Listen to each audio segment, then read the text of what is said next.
Ito yung stock grill ng Suzuki Espresso. As you can see, malalaki yung butas at kitang-kita yung condenser. So may chance talaga na matalsikan niya ng mga bato, kaya may chance na mayupi yung condenser. Para maiwasan yan, magkakabit tayo ng mesh grill. Ito na po yung finished product ng ating mesh grill.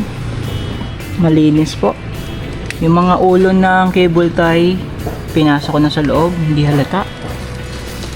Yan, linis na siya. Sa malayuan, tignan nyo yung difference. Pogi na. So, since bago tong espresso ni Bossing, sabi ko, dapat meron siya ng premium diamond deep dish matting kasi hirap linisin yan, sir, ng carpet nyo, yung face sa kasa. Ito scratch proof, waterproof. Yan, pakita natin. So ito yung sa driver side, sir.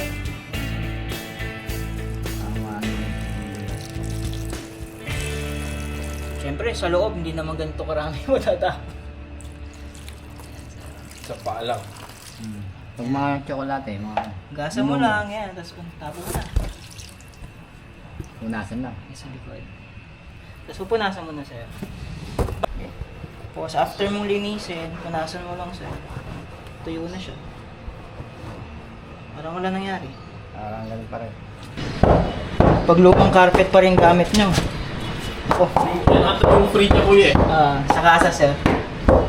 So ito yung lumang carpet ni sir. Kaya Kita mo, permit sir, ako. yan.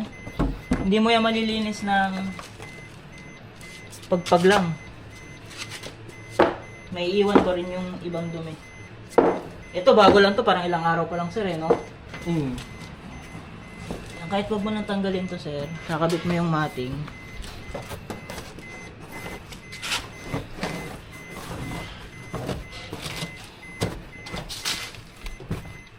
Fix na fix ah.